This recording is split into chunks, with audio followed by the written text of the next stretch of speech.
Hello, ladies and gentlemen, and welcome to a brand new, technically the first reboot episode of Geeks Seeking Geekdom. I am your host, Damian Manthai, and joining me, as always, is Mr. Rufino Lopez, Howdy. who is apparently quite rustled at the We're coming in moment. hot today.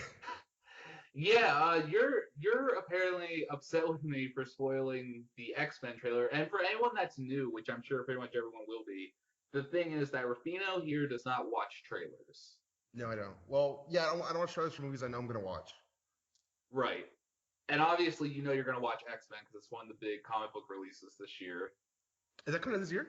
Dude, it comes out like May 26th. Dude, that's this week. No, it's not. It's still April. Oh, my bad. I thought it was May. No, Lord, no. If it was April, I mean, if it was May, Civil War would already be out because that comes out May 6th. Oh, that's like next week. Yeah, Civil War is super close. Anyway, no, look distracted. I'm heated. Go ahead and tell them why you're heated. Because okay, so I don't watch trailers for movies I don't watch, and you know that. But you still post trailers on Facebook because we're friends. And I don't ever watch the trailers, but you posted like, oh, crazy cameo. I think the name of the trailer was Crazy Cameo at the end. And you didn't say who it was, and the thumbnail didn't give it away, but you did post something to go with that trailer. You posted Sheet. Which doesn't mean anything to anybody. Unless you read the fucking comic books, and you know that is the noise that Wolverine makes when his claws come out. Yep. So I immediately guessed it was Wolverine. I mean, look, to be fair, everyone kind of assumed that Wolverine would have some kind of role, no matter how big or small, in X-Men Apocalypse. Because he's been in pretty much every X-Men movie except for Deadpool. But he was nodded in that one. He was nodded with Hugh Jackman a lot. Jesus Christ, Damien. I was like, that's the kind of thing that's the exact thing that I voice trailers for. Look, I didn't think it was a big deal, but you're right. That's totally on me. I didn't really think about it. I was just so excited. But I know you haven't seen it, but I do want to talk about that real quick. I'm not going to go in depth with it, but all I'm going to say is I was not very impressed by the X-Men trailer. No, the trailers are never impressive. It's just this would be a shitty podcast if we both stopped watching trailers. Well, I am going to start doing trailer reactions. It's just I had already watched it by the time I made that decision, and it's one of those things where, again, I'm not going to get into it just because I don't want to say stuff to you, but I really enjoyed the last X-Men Apocalypse trailer that came out. I thought it was really solid. This one, it was just kind of stuff we've seen already, which is fine, you know, just with more context to it. But it gave away what I thought was just a little bit too much. Not as spoilery as some trailers have been, but, you know, obviously the big one was that, you know, Wolverine's in it, which, again, we all kind of assumed, but no, I didn't assume that at all because he said he was only doing one more movie as Wolverine, and that was going to be his own Wolverine movie.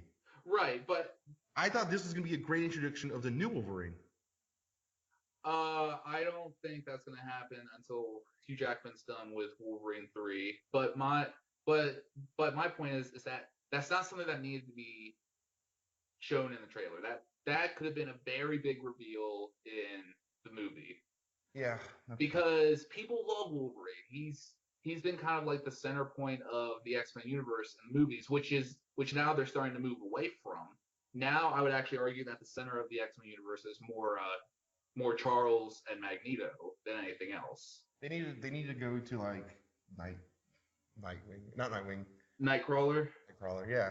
I mean, he is an X-Men Apocalypse, so maybe. Is he? That's yeah, awesome. That's my favorite. I'm really curious what's going to happen after Apocalypse because it is the end of this trilogy that kind of like reset the universe. Also, Apocalypse is like endgame for X-Men too.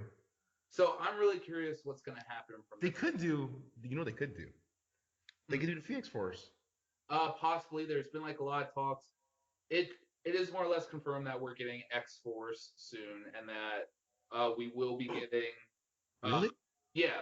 We will be getting X-Force. That's why. You know, they confirmed that Cable was going to be in Deadpool 2.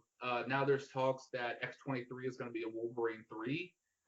That's awesome. And you know, Archangel is in X-Men Apocalypse. So it really seems like they're building up to like introduce characters from X-Force. That way, later down the line, they can just be like, hey, you've already been introduced to all these characters, so here they are.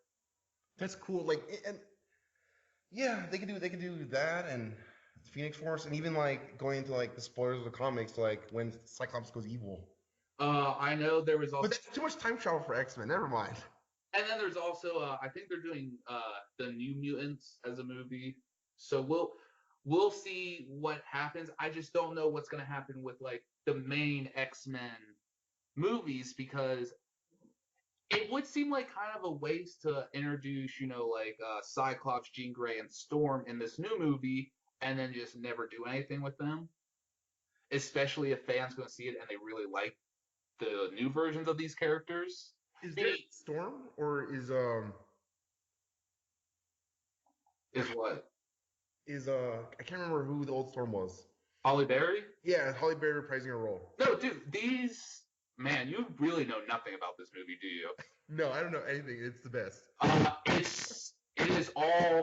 It's a whole new cast because it takes place in the 80s since, First Class took place in the 60s, Days of Future Past took place in the 70s, and this one takes place in the 80s. So it's a whole new young cast. I don't know most of the cast. I haven't really seen them in anything. The only thing, the only one of the three that I recognize is Sophie Turner is playing Jean Grey, which we all know as Sansa Stark from Game of Thrones. Oh yeah. She's playing Jean Grey. I can't think of the girl's name who's playing Storm, but I do think it's cool that in this movie she's rocking the mohawk. Yeah, that's the best Storm. But in X-Men Apocalypse, Storm, Psylocke, Archangel, and Magneto are the four horsemen of Apocalypse. Okay. So it's going to be really interesting to see how Storm becomes an X-Men in these movies, since she's more or less starting as the bad guy. Not only like Apocalypse is like, all right, so this actually we'll get to in a second, but Apocalypse is great because he's also an Inhuman, and he gives like these X-Men these crazy awesome powers. I want to know how he magnifies Magneto's power, Psylocke's, and Storm's, who already have Magneto, who already has immense power. How does he get stronger? Right, and still on the subject of the trailer and giving away maybe a little too much, people who have read the comics know that, Quicksilver is Magneto's son, which is something they like kind of hinted at Days of Future Past with. They did. That was the best. They did. What? They did hint at it, but like in the trailer, there's a very quick scene between Quicksilver and Mystique where Quicksilver is straight up like, Magneto's my father, which us as comic book readers, we already knew that, but that could have been another big reveal for common moviegoers who don't know the comics. Right. The other thing is that like, because that was a big reveal.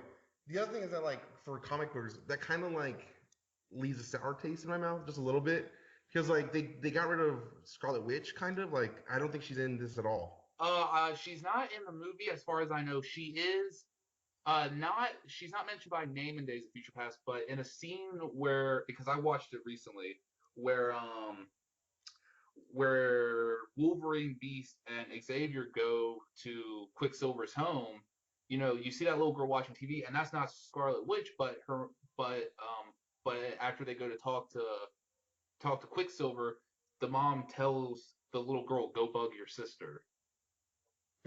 So, I mean, it's kind of implied that Wanda exists in this universe, but it seems like I've always had this theory that they killed off Quicksilver in Age of Ultron because they're gonna use Quicksilver in the X-Men movies, and they're not using Scarlet Witch in the X-Men movies because it's starting to seem like Wanda is going to become a really big part of the MCU.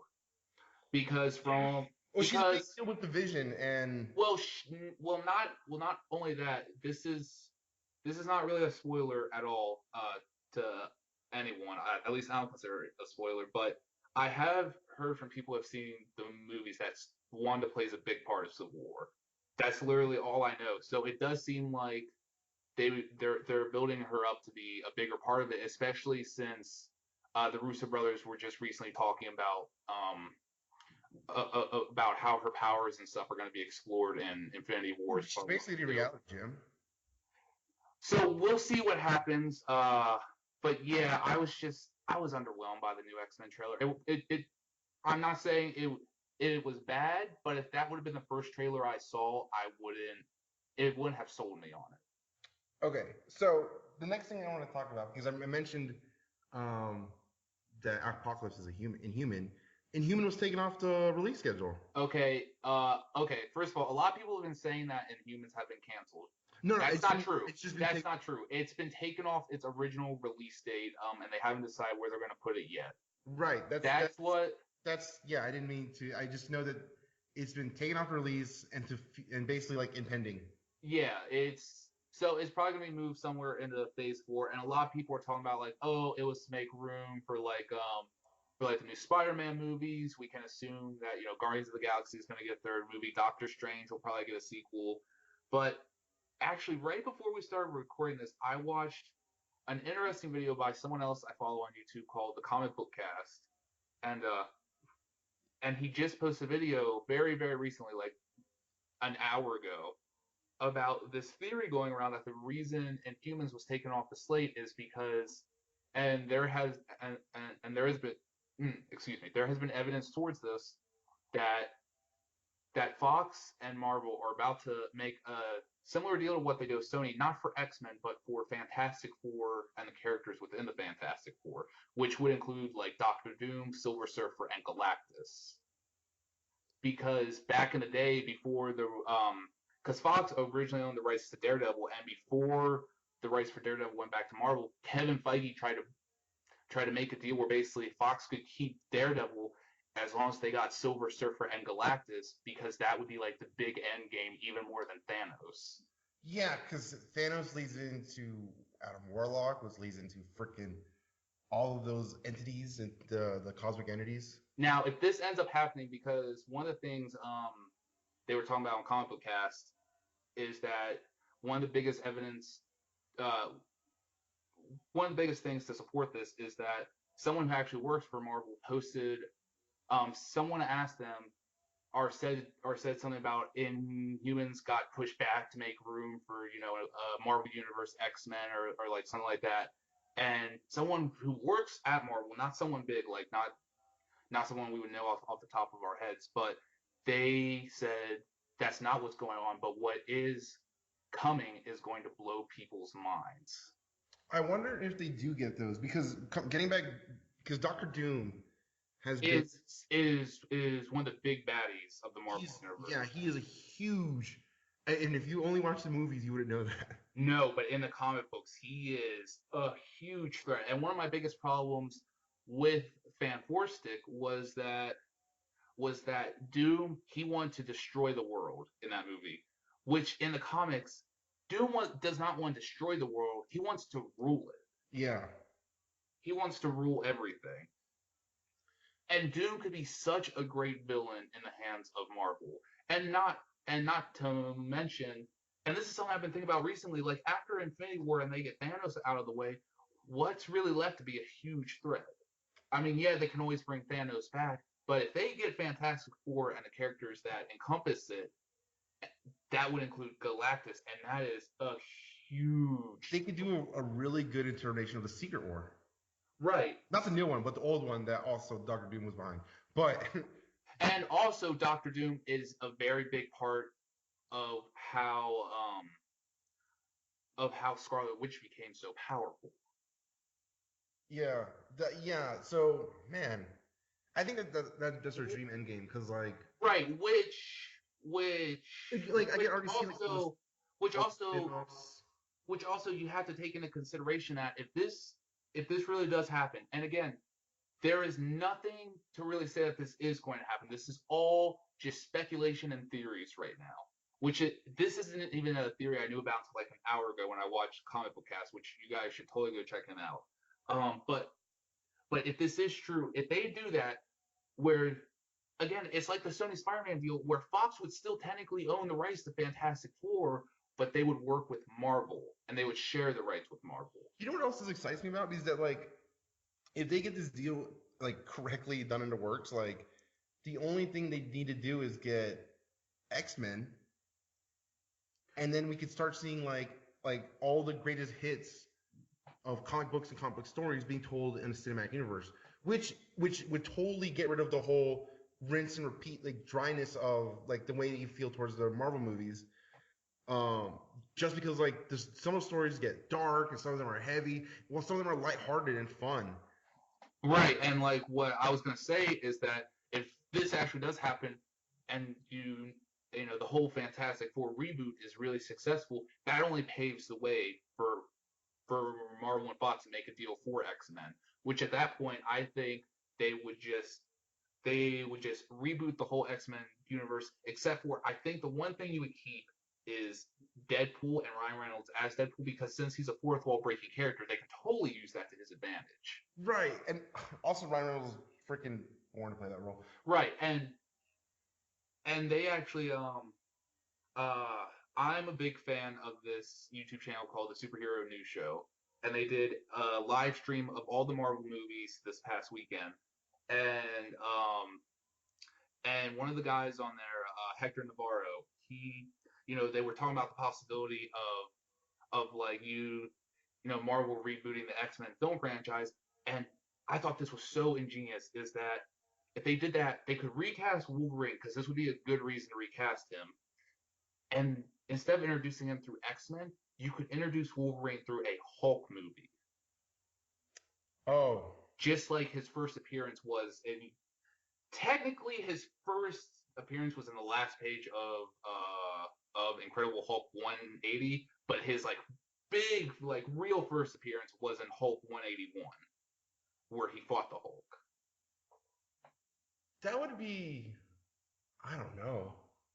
I think it would be ingenious, and I think it would be smart because the Wolverine is such an iconic character now that they can get away with it. oh yeah, they absolutely can. And again, I cannot stress enough: don't take any of this to heart. No, this is all true. We know. We talked to Kevin Feige like an hour ago. Yeah, it's true. I totally have Kevin Feige's number in my phone. I called him, and he was like, "Yeah, dude, totally. We're gonna get back Fantastic Four first, and then we're gonna work towards getting X-Men." Yeah, hashtag confirm. This is all true. No, none of this is confirmed. This is like making my like. I was excited when the Silver was announced because, again, I said it was gonna happen, even though I had no reason to say it was gonna happen. I I promised myself when I was younger. Okay, to be fair, we were both right to an extent. Oh, fair enough. To an extent, because you were right in the fact that it happened. I was right in the fact that it's not the Civil War from the comics. It's a very different issue, and Yeah, it's a very different. Obviously, since they don't own the film rights to everything, it can't be exactly like it was in the comics. And also, since the Avengers, like in the Marvel Cinematic Universe, there is really no such thing as secret identities. Like everyone knows who Tony Stark is. Everyone knows who Captain America is. right. Like, So it's not really a thing for. right. That's why the Civil War thing. I'm excited to see the movie, but I don't know why they're fighting. Okay. Basically, why they're fighting is over the course of the MCU, because they've actually been building to this for a while. When you go back and look at it, is that basically something happens in the movie, some kind of incident with the United Nations. Don't really know what for sure, but that causes basically the United Nations and everyone else to be like, look, these guys need some kind of like regulation. So they introduce what's called, instead of it being called the Registration Act, it's called the Sokovia Accords, which of course Sokovia was the country in Age of Ultron that essentially got decimated. Um, but basically, it's if they sign, if any superhero sign that accord, it's basically they cannot go to any kind of conflict or anything like that unless the UN tells them they need to be there. So it's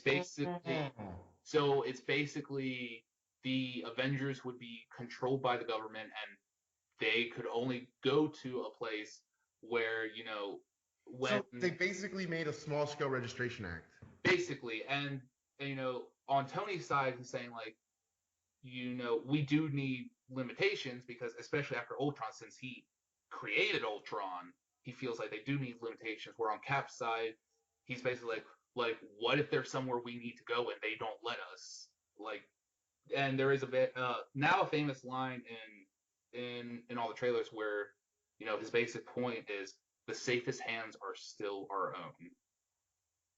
Yeah, and I've always And like that also makes sense for his character after Winter Soldier because like he tried to trust the government and look what happened. yeah, that totally makes sense because like that's really good. That's really smart because the Superhero Registration Act was really great, and I think what the best part about this is that we talked about a little before a while ago was how it's interesting to me is to watch these debates, and I know these debates are going to start happening so soon. I can feel it as soon as that movie comes out. People are going to see who's right and who's wrong because Iron Man. At least Okay, look, let me pause you real quick and let me just go ahead and get this out of the way. I think the smartest thing they did was they didn't make any side scene particularly wrong or like one of them was the bad guys. Where in the comic books, Tony pretty much became a straight up villain. He didn't. He was a douchebag. It didn't start that way. It started out with because I was on Iron Man's side during the comic book event because the way Tony explained it and the way it started, Tony was like because in the comic book it happened because Nitro went nuclear next to a school, Right. and he basically like dropped a nuke next to a school, killed a bunch of kids, and nobody was going to take responsibility because a bunch of like young X-Men screwed it up. And Tony Stark was totally right he was so right that they needed regulation because there were so many young people and there were so many things.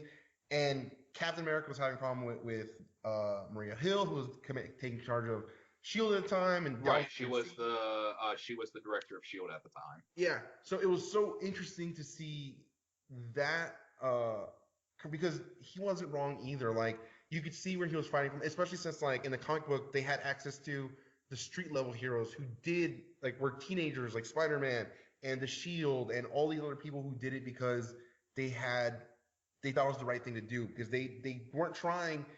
They were trying to get the least collateral damage out of a bad situation that was the Marvel world that they live in. Right. But then Iron Man becomes a straight villain when he starts hiring like Venom.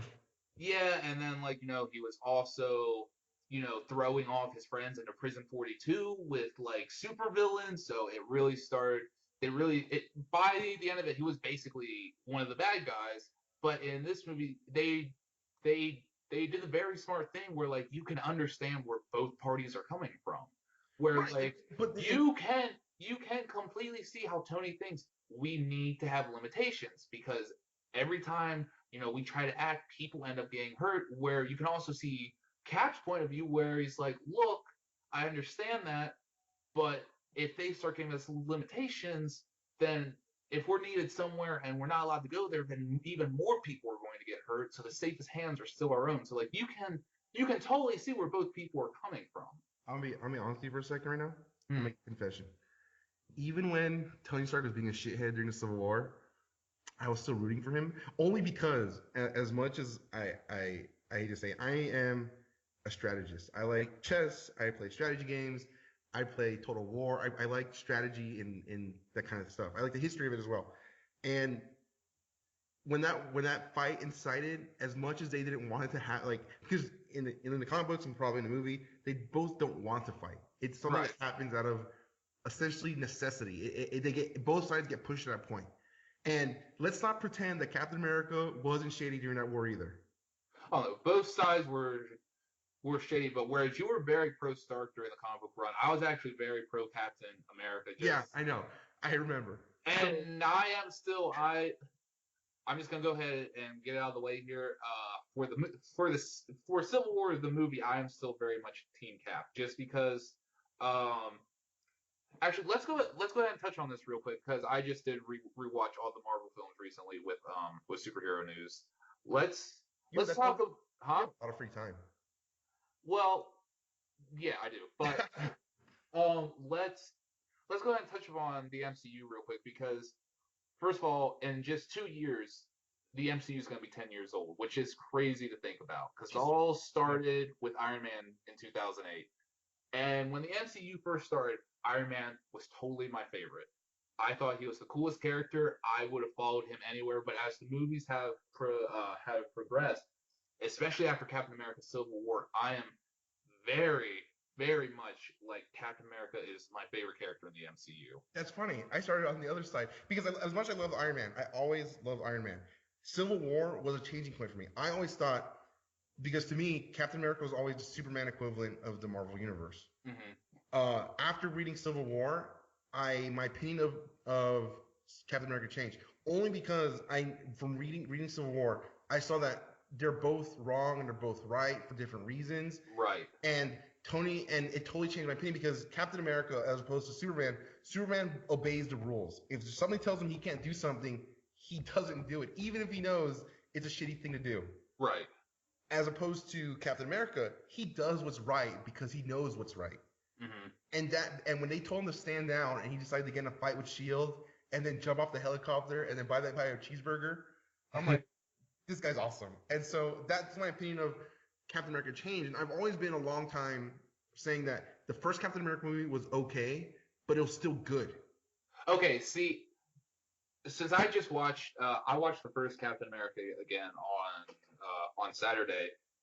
I was actually very much on the same page as you, where I wasn't a huge fan of the first Captain America movie, but then I rewatched again just a few days ago, and I think it's a really solid movie. It's great. The problem with it that people have with it is the problem with Captain America. Captain America is a dated superhero.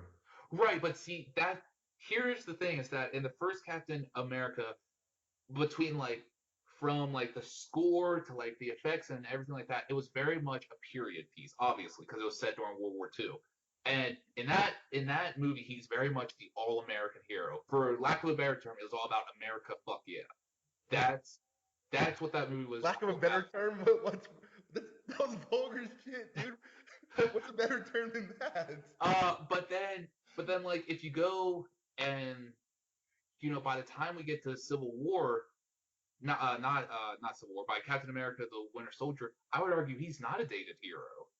Well, yeah, that's the point. Is like in Avengers, he made changes to himself, and the Winter Soldier was more like a spy movie to me. It felt like a not James Bond, but It felt it a Bourne movie. it felt yes, that's a very good term for it. And to me, it also felt like a 1970s like spy thriller. Um, Yeah, exactly. So it's wait, because with both Captain America: The Winter Soldier, much like in Iron Man 3, how we spent a lot of time with Tony outside of the suit, we spent a lot of time with Steve outside of the costume. Yeah. Well, and going to saying how your opinions have changed is like the Winter Soldier was the first movie to me that solidified that superhero had left and become some kind of a subgenre of movies, because now it's like it's the comic book isn't is used to be the term, but that's never felt right with me because there's so many comic books. Right. So the genre is superhero, and so now And then and then each movie has a subgenre. Like the perfect example I can grab off the top of my head is that Ant-Man is very much a heist movie. yes, it's a great heist movie. So it's definitely come a long way. But since we're on this, something I want to talk about, because I got into this with someone the other day, is that there is this preconceived notion that Marvel is very lighthearted and cheery and basically a more family friendly brand, which in the movies I could see where people would Well, I mean, understand that. And then they think like DC is the very dark and mature one. And my big thing is that honestly, the only character in DC that is that dark is Batman. That is agree, but huh? I can give you points of disagreement, but sure, go on. Well, no, see, my thing is that to to the average person, the non comic book reader, like the die-hard comic book reader, is that they're basing it off of the movies, which by that point, absolutely, Marvel is totally more lighthearted than DC. But that's because ever since Christopher Nolan made the Dark Knight trilogy, DC has had it in their head that everything they put on film needs to be dark and gritty and serious. Batman. They need to be Batman. People. Yeah, which look, I know you liked the new take on Superman because you were never a fan of Superman, but the Superman that they put on film, especially in Batman v Superman, is Not not Superman. he is not Superman. Superman is the kind of character who would like save a cat out of a tree and tell kids not to run in the street. I saw Batman v Superman again recently. Superman only smiles twice in that movie. Once when he's about to get some from Lois Lane in the beginning, and then at the very end, right before he dies. That is it. And that's not who Superman is. Superman is not a dark character. Wonder Woman is not a dark character. Flash is definitely not a dark character. Flash is dark. I'm saying personality-wise, he's not. Oh yeah, he's not like, but like his content is dark. Well, see, here's the thing. Flashpoint, dude, that's like No. I am not saying that like DC does not have dark stuff in it. Obviously, they do. They have done a lot of dark stuff between like Flashpoint, Blackest Night. Honestly, a lot of the really dark storylines come from Batman, though. You know, like Dark Knight Returns, The Killing Joke. That kind of stuff is Batman. But then on the flip side, one of the most famous storylines in DC history is All-Star Superman. That is the opposite of dark. Yeah, I mean, yeah. Whereas, okay, look, whenever someone tries to say that Marvel is like all lighthearted and they're not as mature as DC, there's one story I always point to, and that is Kraven's Last Hunt in Spider-Man, which came out in the 80s, I believe. In that story, we have Kraven the Hunter, who, you know, has hunted pretty much every prey imaginable, but the ultimate endgame is Spider-Man. And he prepares himself to take on Spider-Man. And there's a point in the comic where you think Kraven has killed Spider-Man, but he doesn't just, you know, kill Spider-Man. He starts wearing his suit and he tries to be Spider-Man because he wants to understand his prey. Yeah, that was weird. And then, of course, I remember that. And of course, we find out Spider-Man's not dead. Peter Parker wakes up from his quote-unquote coma. Kraven never tried to kill him. He just wanted to prove that he could if he wanted to. You know, Spider-Man crawls out of his grave and he goes to face Kraven, and Kraven's just like, I don't want to fight you. Like, my hunt is done. I've proved that I can kill you. You know, you're free to go. And that comic ends with Kraven shooting himself in the face. That's literally how that comic ends, is Kraven kills himself. Yeah. And that's not even like, honestly, that's not even as dark as it gets. No, that's just I always think of like Old Man Logan. There's Old Man Logan. Another very famous storyline is Demon in a Bottle, which you know is all about Tony Stark's battle with alcoholism and the introduction of War Machine. Yeah, so like there's dark stuff in Marvel, there's dark stuff in DC, but there's also lighthearted stuff on both sides. It's just that I think people get this preconceived notion because of the way the movies are portrayed. And there are dark stuff in the Marvel films as well, because if you remember in the first Iron Man, that footage they have he's a warmonger. Well, not just that, but like when the Ten Rings capture him and you know they're like filming him and holding him for ransom, that's really intense stuff. Right, and 9/11, like it was forever since 9/11, but it's still fresher than it was since the Superman Man of Steel, and people were saying that Man of Steel, the people who disliked it were saying that it was 9/11 reminiscent, and they're capturing that feel of it. And we talked about that during our review of Batman v Superman. Right, and like even all the way up to Iron Man 3, it's that even though Ben Kingsley didn't turn out to be the real Mandarin, still the broadcast that he puts out, it's very reminiscent of our war on terrorism and stuff like that. So it does have dark stuff, and Captain America. Yeah, that's what I was gonna say, is that like I think Marvel's better at is just brushing past the darkness, which is right. That's our next album. And Marvel in their movies also still know how to have fun, even when they tackle heavy subject matter, because in Captain America: The Winter Soldier, it's, if you really want to, that she's facing, that was so sad. Right, and when he's talking with Betty, and he's like, I'm right here for you. And you mean Peggy? Peggy, whatever. And they also talk about, if you really want to get into it, Captain America: The Winter Soldier is really a piece about how is is about, government monitoring and about how there's really no such thing as privacy. Yeah. So there is very dark stuff. It's just that the Marvel films know how to have fun. And honestly, look, I love both. I love characters from both companies. I'm not going to sit here and say I have a favorite or I have like some kind of bias. It's just movie wise, for me personally, I have more fun with the Marvel films because DC just wants to be so serious all the time. And it is, especially with Batman v Superman, it felt like the movie had no heart. And also, like, speaking of that, is that like the part of that is also like perpetuated by the fact that DC they're both businesses. Right, yeah, and so because the movies are doing so well and Batman is so popular, I think there's like 4 Batman comics out right now. mm-hmm.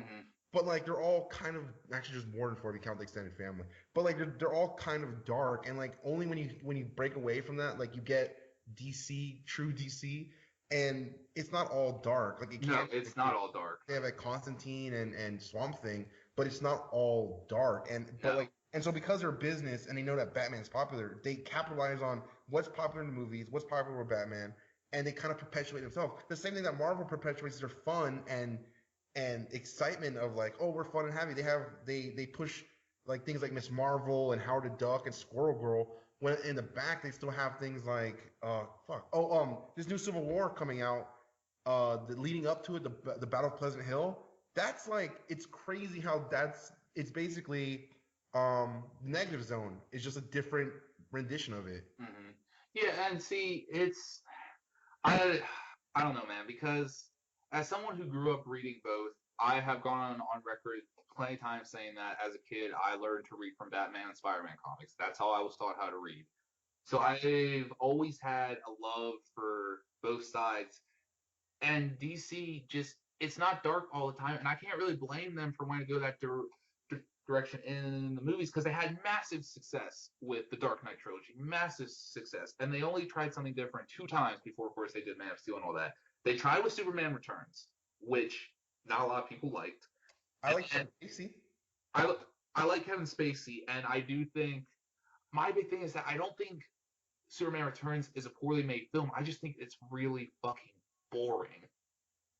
It's a really boring movie, and he doesn't throw one punch in the movie. And then of course the Man of Steel, he fucking punches everything. But, well, I think the Man of Steel is so true to Superman though, like.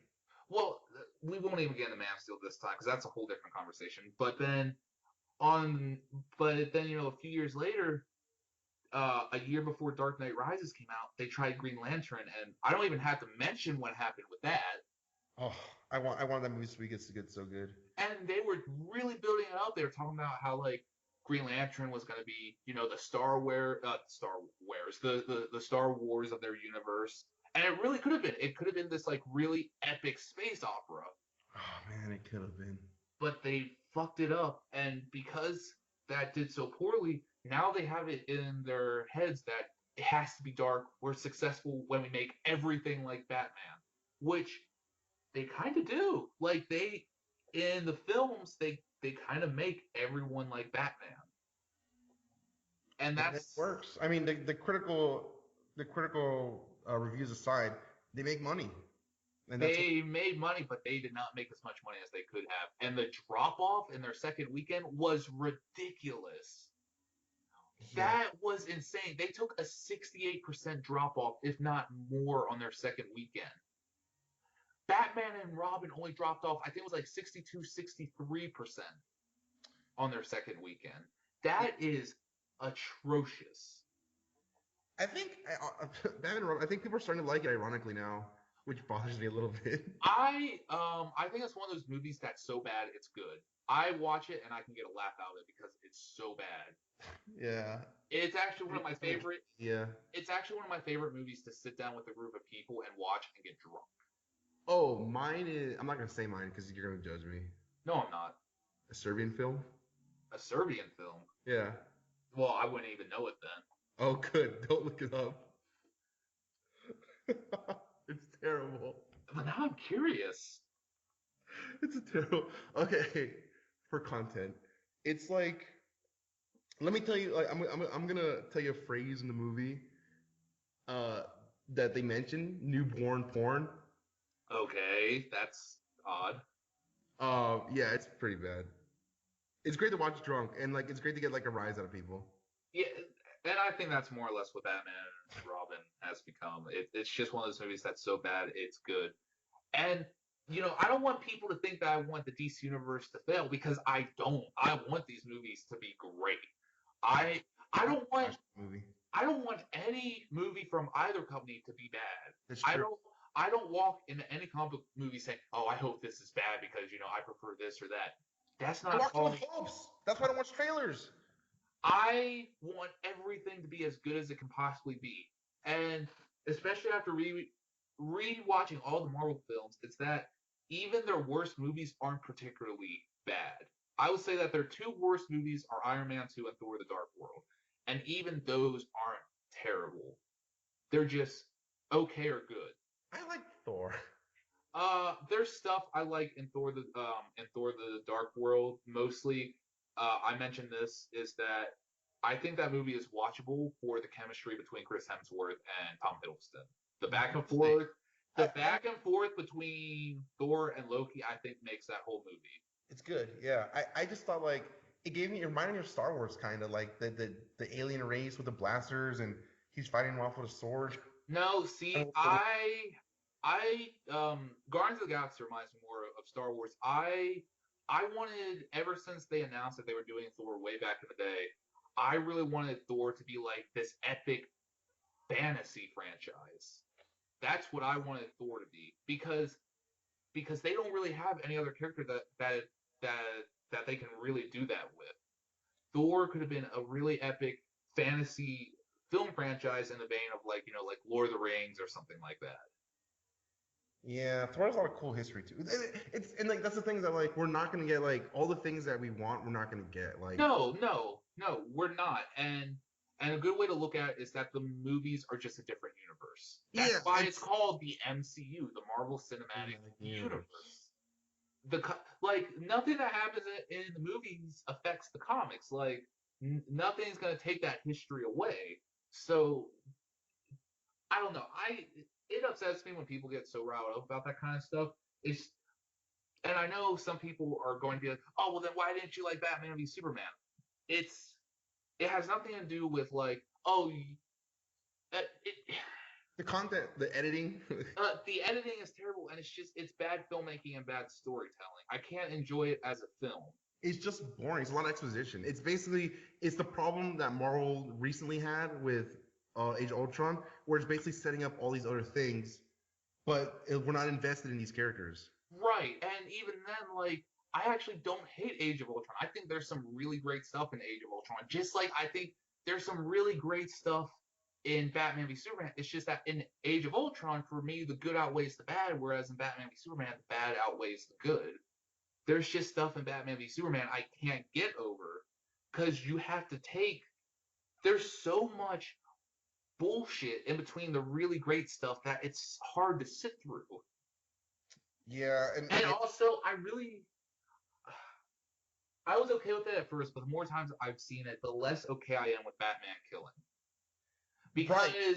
because Holy- because as soon as I saw that, I was like, "That's not right." because like, and one of the main reasons is just in the context of Batman v Superman, it makes him seem like such a fucking hypocrite.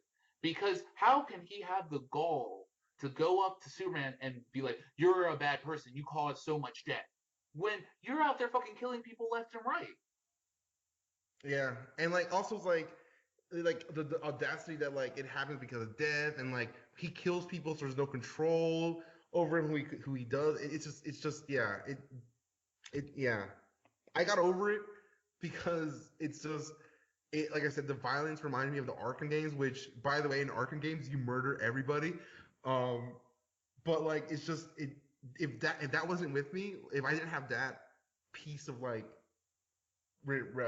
reconciliation, I never would. I just wouldn't have. I just can't forgive it. And not to take away from Ben Affleck at all, I think he's the best on-screen Batman we've ever had.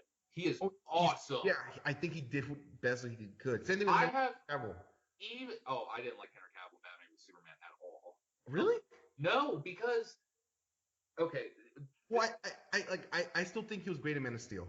Oh no, I love him in Man of Steel, but the big reason I like Man of Steel so much is because I thought it was a great origin story, and that I thought, okay, when Batman v Superman comes around, he's gonna be more like Superman. You know, he's really gonna have learned from the experiences from Man of Steel. He didn't fucking learn anything. No. He actually took a giant step backwards. He's worse than he was in Man of Steel, and he fucking wants to give up being Superman because people don't like him. That's bullshit. That's not who Superman is. And how the fuck? Why would you cram in the death of Superman into your second movie? I don't even know where you're gonna go from here. Like, it'd be cool to see Superboy, but I know they're not going in that direction. And I have no idea. And Lex Luthor's in jail, so who's gonna pay for it? And Lex Luthor's the biggest fucking problem with Batman v Superman. He reminds me so much of fucking Jim Carrey's Riddler that it's ridiculous. Yeah. He's not Lex Luthor. Lex Luthor in the comics is a very charming CEO who can get up on a stage and talk to people. And when he talks about the hatred he has, well, he's not so in public about how much he hates Superman, but when he talks about Superman, like he's so charming that people are just like, yeah, I can see. He fucking ran for president and won. Like, and won. And in the movies, he's like so erratic and crazy that when he gets up on stage and talks, and he's so like, I don't know how any sane person would look at him and be like, we need to lock him up. yeah. Just nothing makes sense in that movie. Nothing makes sense. And look, here's the thing. Batman's motivation in the movie is made very clear. You know why he wants to take out Superman. They make that clear. Why does Superman hate Batman? Why does Lex Luthor hate Superman? Nothing is made clear. How did Lex Luthor find out that Clark Kent is Superman? And it's implied that he knows that Bruce Wayne is Batman. How? He also knows Wonder Woman and Cyborg. He knows who everyone is. I want to know how. I get it. Lex Luthor is a genius. But guess what? If you don't show us, it doesn't matter.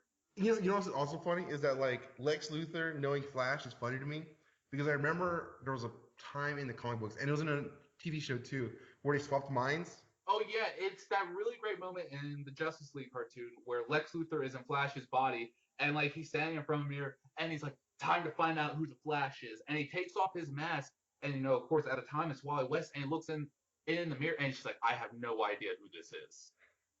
So it didn't help him at all. Oh, that was great. So it's just like the two best parts of Batman v Superman are Batman and Wonder Woman. They are the show stealers in that movie. And look, I'm really excited to see Wonder Woman only had like 3 scenes. Yeah. And I'm really excited to see Wonder Woman. I am over the moon that Ben Affleck is getting his own Batman movie. I'm over. They were gonna after this movie. They were gonna. Oh no! I knew it was gonna happen, and I'm almost willing to guarantee that it's that October 2018 release date because that would imagine if Ben Affleck set his Batman movie during Halloween. That would be perfect. And they did Long Halloween. Oh.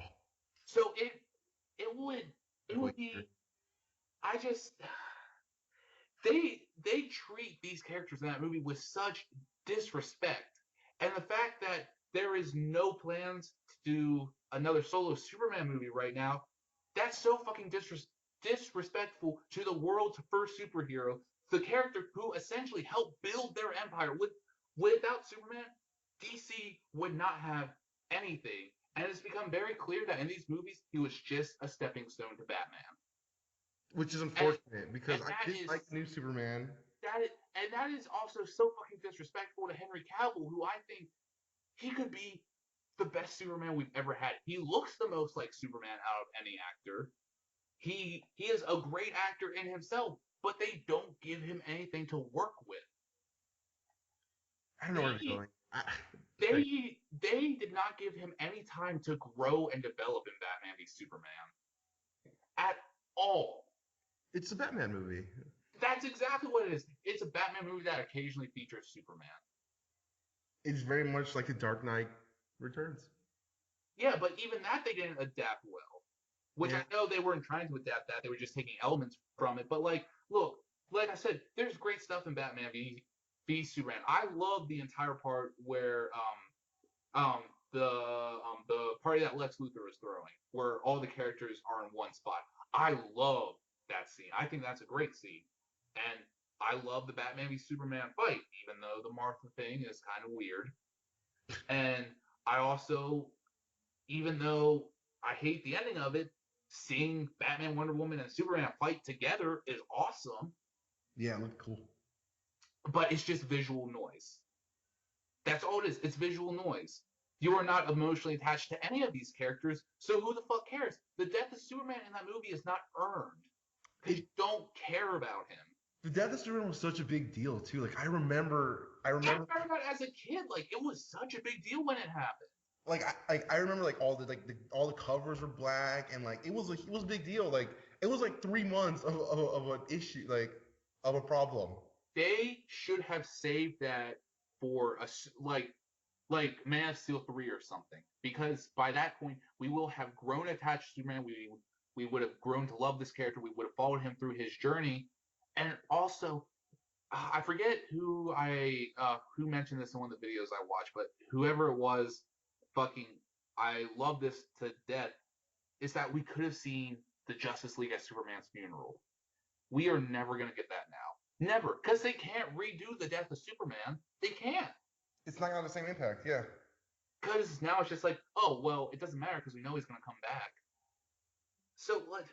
And also, why would you even kill him off when you know he's gonna be in Justice League? There's no mystery to it at all, especially when because like yeah, you're gotta even think of that. Like the death of Superman, like it starts with his death essentially, and it's basically the story of him coming back.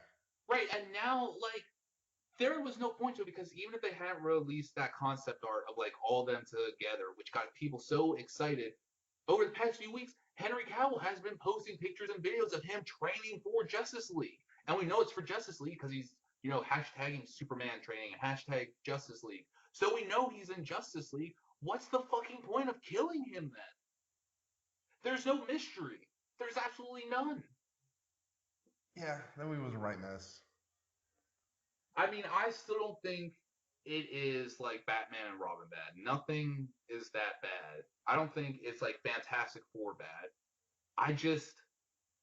The best word I would use to describe it is disappointing. And honestly, I think it's really ambitious. I think the movie tried it hard. It did, and I'm telling you right now, if Suicide Squad is not good, I'm done. Really? I'm done because I can't keep doing this. Because Suicide Squad so far looks amazing, but you know what else looked amazing? Batman v Superman. So if Suicide Squad comes out and it's not good, then it's gonna be one of those things where it's like, well, then how can I even believe that Wonder Woman's gonna be good, or how can I even believe that Justice League's going to be good? The only movie I'll probably go see is Ben Affleck's Batman, because he is like the one saving grace of this universe so far. That's crazy, because that actually saddens me a little bit, Damien, because now, you have so high hopes. Okay, let me rephrase that. I won't be done, but it's gonna be one of those things where every single one of these movies so far, I have been there opening night, or at least opening weekend. You know what you should do? What? If the Suicide Squad is terrible, stop watching the trailers. See if that changes the experience. No, that's not what I'm gonna do. I can't stop watching trailers. I'm doing.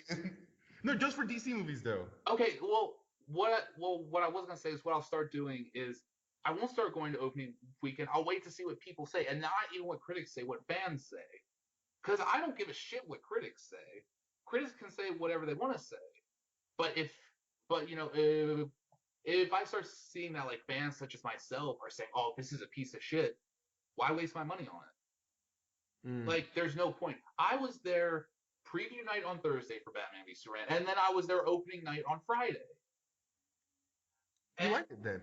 It's like early Stockholm syndrome for you. Yeah, it's one of those things where I liked it. I really liked it the first 2 times because I was so like, oh my god, I'm seeing all these characters on the screen for the first time. And then I waited a little bit to go see it again. Wait for my emotions to calm down. And then when I went and saw it again, I was just like, there is so much wrong with this. Because I started looking at it in a different light. Instead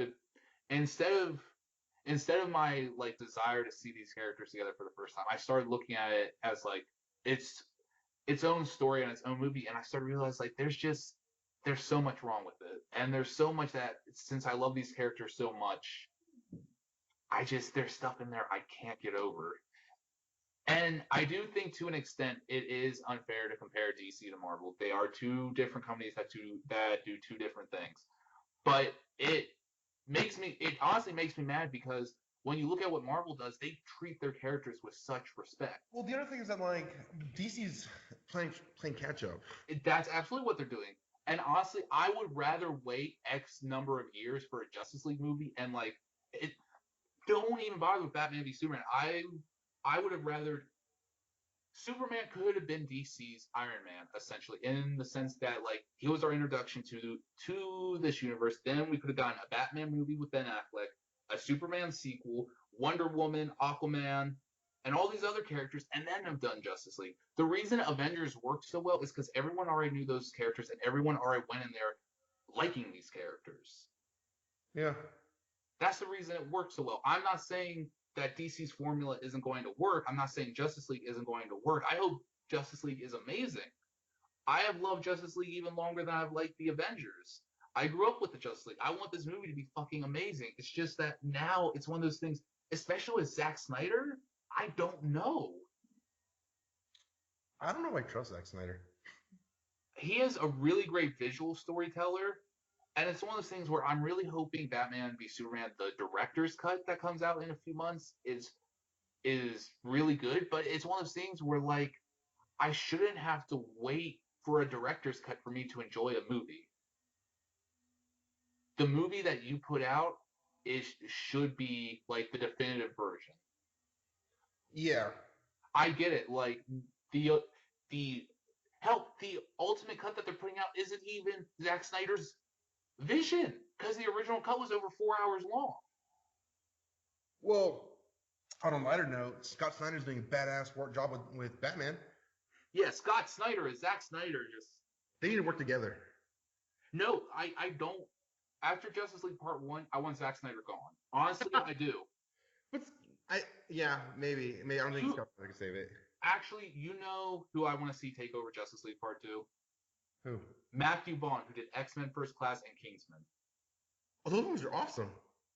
I think he could change everything. Okay, we need to move on to something else because I'm getting really flustered. I know, I like it. I love the vinegar. I don't know. In other news, I'm really excited for Civil War, and I am still really excited for Suicide Squad. Those are really soon. Yeah. There's less sooner than I thought. Yeah. Shit. Civil War is really, really soon. X-Men Apocalypse is only like 2.5 weeks after Civil War, and then Suicide Squad is in August, and then we have Doctor Strange in November. That's crazy. This year's not flying at all. But like, I think this year's crazy. Wait until next year.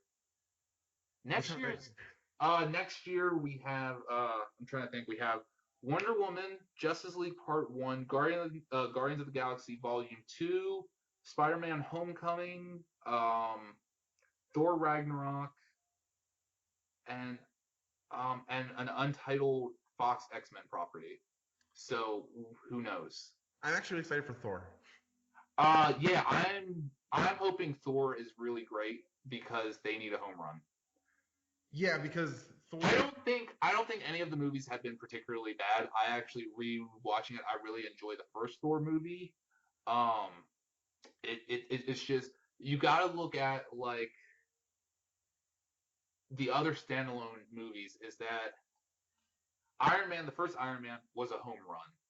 Iron Man 2, not so great. Iron Man 3 left people divided. I think it's really cool. I really enjoyed it. I liked it. I wanted a Mandarin. Right, and it is revealed in one of the one-shots that there is still a Mandarin out there. No one was the real Mandarin in Iron Man 3. No. And then especially with Captain America, man, because like as much as I enjoyed the first as much as I enjoyed Captain America, the first Avenger, I would argue that Winter Soldier is their best movie out of all of them. because that not only has really great action, but it also has a really great story and a really great villain, which Marvel isn't always great about. Winter Soldier in that movie is fucking terrifying. Yeah, he is. Winter Soldier was such. I would honestly give that movie a fucking 10 out of 10. I love that movie. I think that is an incredible movie. Well, Damien, here's the good news. You can give that movie a 10 out of 10. I can because it's my opinion. You can. But like my thing is that I really enjoy the first Thor. I think there's stuff to be enjoyed in Thor: The Dark World. I just don't think it's that strong of a movie. So they need their home run for Thor. And they've been talking about how like Thor Ragnarok after that everything will be different in the Marvel universe. Like that's going to change so much, which it should because Ragnarok is basically the end of all things. It's death and rebirth. Yeah, yeah, Ragnarok's cool. What I want to see, it's not gonna happen. But here's my favorite Thor things that I hope they nod to. Beta Ray Bill, fucking awesome. He's not gonna be there, but I mean, we don't really know yet. And Thor the Unworthy, which might show up. We'll see what happens. I'm really ever since they announced that Hulk was going to be in the movie. I don't know if you ever saw the Hulk versus animated movies. I did. I even read that comic book. Yeah, so I actually think that's how Hulk is going to be used in Ragnarok. Do you think he might be Ragnarok?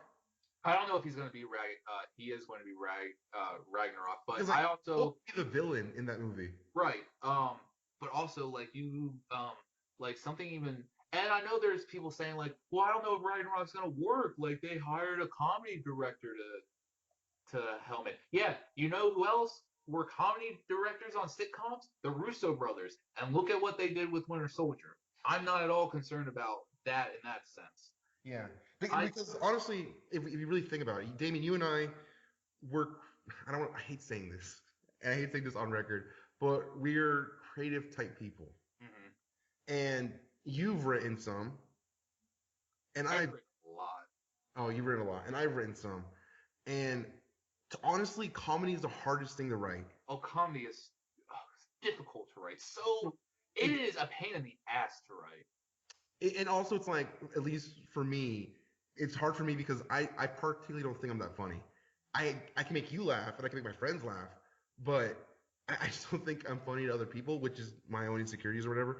But like, so that's why like when I write comedy skits and stuff, I need reinforcement. So having those comedy writers have a lot of reinforcement, and they've already written the most difficult thing. So writing anything else is a cakewalk. Yeah, and like I've written a bunch of comedy stuff that'll never see the light of day. Do you remember? Oh man, and this is going back a number of years now when we talked about like doing a comedy web series that's kind of in like the style of The Office.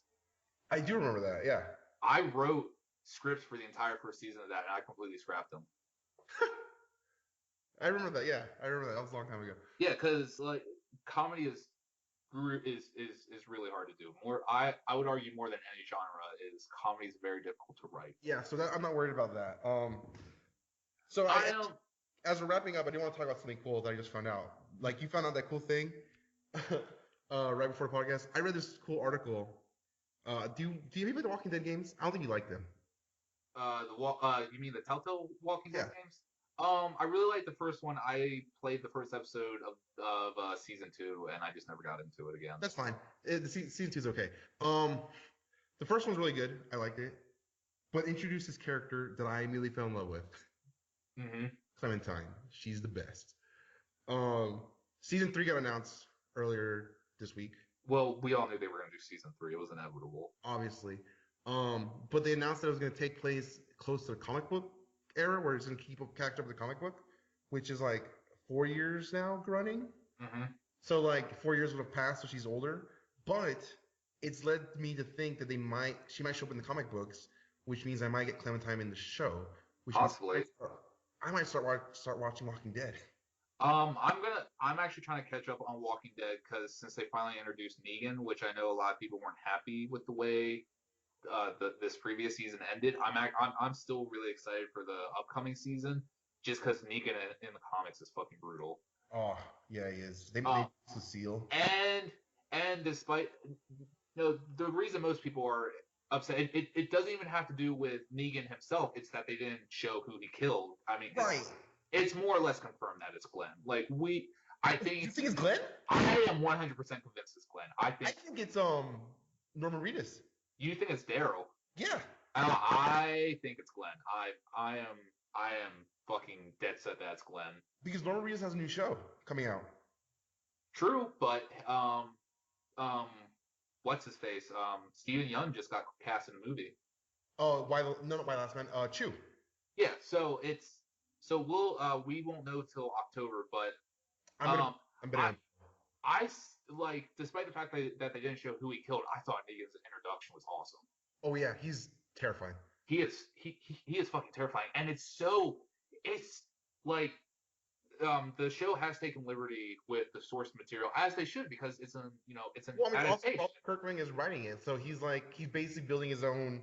Right, and that's completely fine. Both are great, but the introduction of Negan was so like almost spot on to how it was in the comics. Yeah, I don't watch Walking Dead, really, but I did watch that episode because of Negan. Negan, yeah.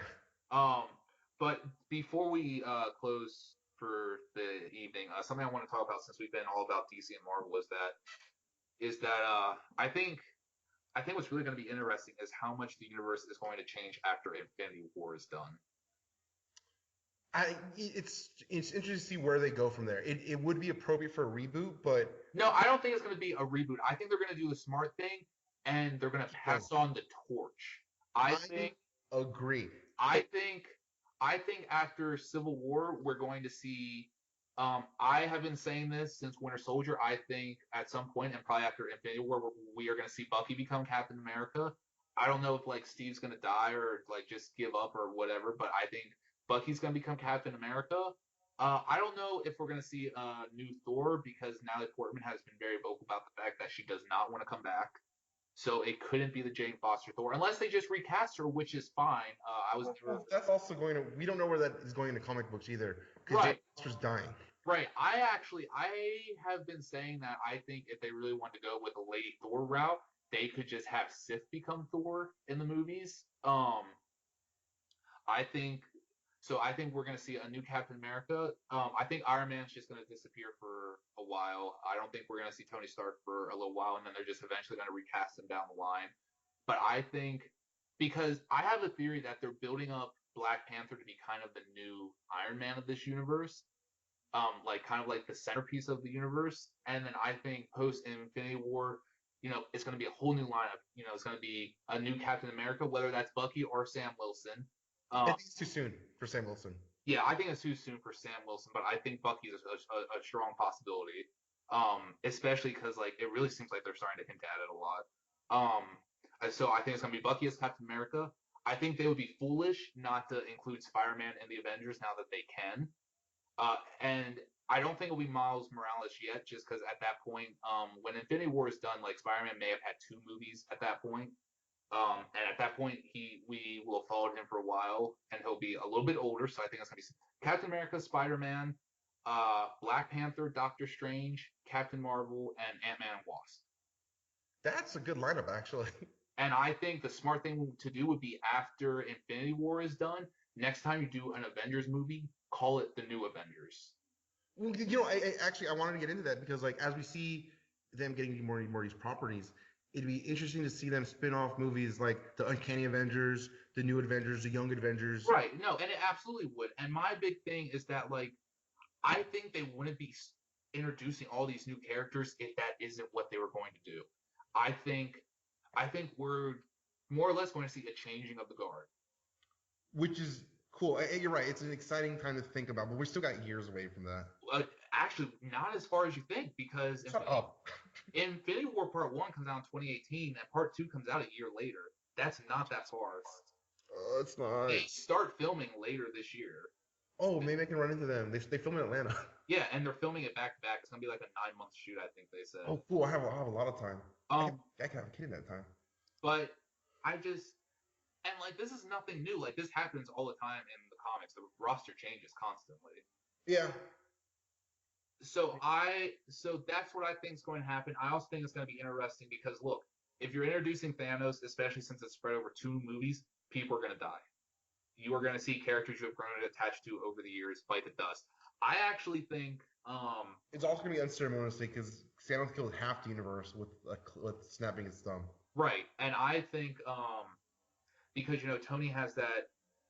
Wanda gives Tony that kind of like nightmare in Age of Ultron where he sees all the Avengers dead. I think that was like a vision of the future. I think that's something that's coming. I think we are going to see pretty much everyone die because that's what happens in the comics is that literally pretty much everyone is killed and then they're resurrected later. Yeah. So I think part 1's going to end with pretty much everyone's gone. And then that's a perfect chance to start over. Right, and then they can come back in part 2, and then after that, they can pass the torch. We're recording this, right? Yeah, we've been recording this. Right. Okay, that's perfect because when this feels like the time we talked about this in high school, and then we were right about everything. This is great credibility, so that we can get better jobs in the future.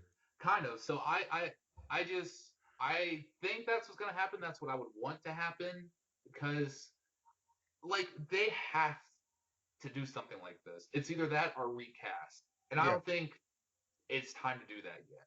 No, it's too soon to do that. Mm-hmm. They can recast roles in the future, sure, but for now, just pass the torch to other characters.